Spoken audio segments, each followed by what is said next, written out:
Last year, the UN agreed to 17 Global Sustainable Development Goals, SDGs. SDG6 commits countries to providing universal access to safe water, adequate sanitation, and good hygiene, together referred to as WASH, by 2030. In 2015, 28% of Africans did not have safe water to drink, and 61% lacked access to basic sanitation. So, what will it take for Africa to meet SDG6 by 2030? The African Futures Project looked at access forecasts on Africa's current development path and found that achieving this goal will require massive resources.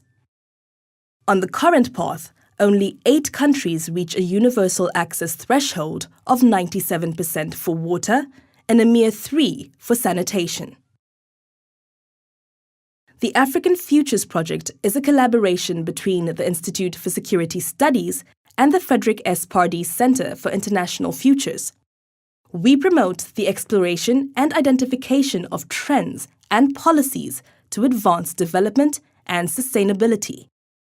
In response to this pessimistic outlook on SDG 6, we used the International Futures Forecasting System to model 2 scenarios that accelerate growth in WASH access. In the first, we explored what universal access would look like.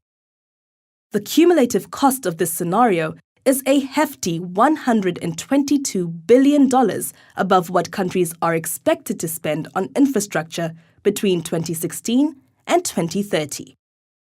But it also leads to large gains in economic productivity, adding over $525 billion to Africa's GDP. Moreover, this scenario yields healthier populations, especially in the 24 countries with the lowest access levels. By 2030, we forecast 5% fewer malnourished children in these countries and 5 fewer deaths per 1,000 infants. Achieving this goal, however, could divert billions of dollars away from other sectors, such as health and education. This is likely to have negative long-term effects on development. Here, the international community has a role to play in helping to offset the spending trade-offs Africa faces to meet the SDGs. Our second scenario assumes that countries spend less on WASH, balancing it with other priorities.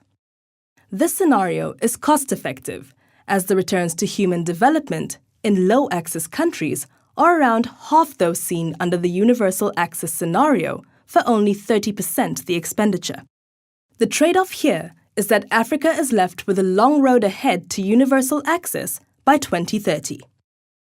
Africa's leaders will thus have both benefits and costs to consider as they include WASH in national development agendas over the next 15 years.